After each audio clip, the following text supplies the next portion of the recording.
Cameraman sir ready, బాబు ready boy, start camera, action.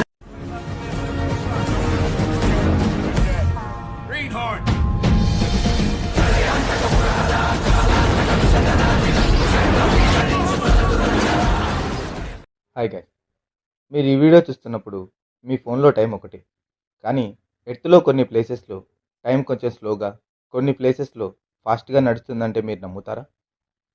మనమందరం అనుకుంటాం టైం అంటే అందరికీ సేమ్, క్లాక్ ఒకటే, సెకండ్స్ ఒకటే. కానీ సైన్స్ ప్రకారం భూమి మీద ప్రతి ప్లేస్లో టైం ఒకేలా ఉండదు. మీరు ఉన్న హైట్, మీ చుట్టూ ఉన్న గ్రావిటీ, ఎర్త్ రొటేషన్ అన్నీ టైంని ఎఫెక్ట్ చేస్తాయి. ఈరోజు మనం అవేంటో తెలుసుకుందాం. Let's explore those hidden places. హిమాలయాస్లో ఆల్టిట్యూడ్ చాలా ఎక్కువ. ఆల్టిట్యూడ్ ఎక్కువైతే గ్రావిటీ కొంచెం తక్కువగా ఉంటుంది.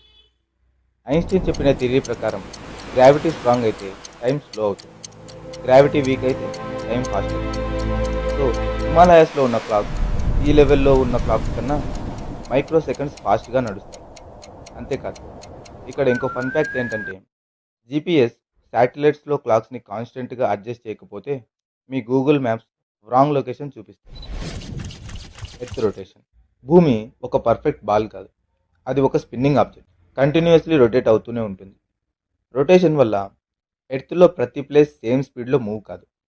ఈక్వేటర్ దగ్గర ఉన్న పాయింట్స్ చాలా ఫాస్ట్గా ట్రావెల్ చేస్తాయి, ఎందుకంటే భూమి యొక్క లార్జెస్ట్ సర్కిల్ అక్కడే ఉంటుంది. పోల్స్ దగ్గర ఉన్న పాయింట్స్ ఆల్మోస్ట్ వెరీ స్లో మూమెంట్లో ఉంటాయి, ఎందుకంటే అవి రొటేషన్ యాక్సిస్ దగ్గర ఉంటాయి. ఐన్స్టీన్ రిలేటివిటీ ప్రకారం ఒక సింపుల్ రూల్ ఉంది: మూమెంట్ స్పీడ్ ఎక్కువైతే టైం కొంచెం స్లో అవుతుంది. అందుకే టెక్నికల్లీ ఈక్వేటర్లో టైం కొంచెం స్లోగా నడుస్తుంది, పోల్స్లో టైం కొంచెం ఫాస్ట్గా నడుస్తుంది. ఈ డిఫరెన్స్ మనకి డైలీ లైఫ్లో కనిపించదు, కానీ అటామిక్ క్లాక్స్ లాంటి ప్రీసియస్ ఇన్స్ట్రుమెంట్స్తో సైంటిఫికల్లీ మెజర్ చేయొచ్చు. ఇది ఈ వీడియోలో most fascinating part. Astronauts international space station ఐఎస్ఎస్లో ఉంటారు. ఐఎస్ఎస్ ఎర్త్ చుట్టూ అరౌండ్ 2800 km/h స్పీడ్తో తిరుగుతూ ఉంటుంది. కంపేర్ చేయాలంటే అది బుల్లెట్ స్పీడ్ కన్నా కూడా చాలా ఎక్కువ. ఇప్పుడు ఒక ఇంపార్టెంట్ రూల్ని గుర్తుపెట్టుకోండి. ఐన్స్టీన్ రిలేటివిటీ ప్రకారం మీ స్పీడ్ ఎక్కువైతే మీ టైం స్లోగా నడుస్తుంది. సో ఆస్ట్రోనాట్స్ రిస్ట్ వాచ్లో టైం ఎర్త్ సర్ఫేస్లో ఉన్న మనిషి వాచ్ కన్నా కొంచెం స్లోగా రన్ అవుతుంది. కొన్ని మంత్స్ తర్వాత ఆస్ట్రోనాట్స్ ఎర్త్కి రిటర్న్ అయ్యాక ఒక ఇంట్రెస్టింగ్ రిజల్ట్ కనిపిస్తుంది. వాళ్ళు ఎర్త్లో ఉన్న వాళ్ళకన్నా కొంచెం యంగర్గా ఉంటారు, అంటే టెక్నికల్లీ ఫ్యూచర్లోకి టైం ట్రావెల్ చేసినట్టు. డిఫరెన్స్ ఎంత అంటే సెకండ్స్ కాదు, మినిట్స్ కాదు, జస్ట్ మైక్రో సెకండ్స్ మాత్రమే. కానీ ఇది చాలా ఇంపార్టెంట్ పాయింట్. టైం ట్రావెల్ అనేది జస్ట్ సైన్స్ ఫిక్షన్ కాదు, అది scientifically proven reality. ISS astronauts టైంని ఫీల్ చేయలేకపోయినా టైం వల్ల చేంజ్ అయ్యారు. ఈ పార్ట్ని సింపుల్ ఎగ్జాంపుల్తో అర్థం చేసుకుందాం. మీరు గ్రౌండ్ ఫ్లోర్లో నిల్చున్నప్పుడు ఒకలాంటి ఫీలింగ్ ఉంటుంది, కానీ బేస్మెంట్లోకి వెళ్ళినప్పుడు కొంచెం హెవీగా అనిపిస్తుంది కదా. అది ఇమాజినేషన్ కాదు. ఎర్త్ సెంటర్కి వెళ్ళే కొద్దీ ఎర్త్ గ్రావిటీ ఇంకా స్ట్రాంగ్ అవుతుంది.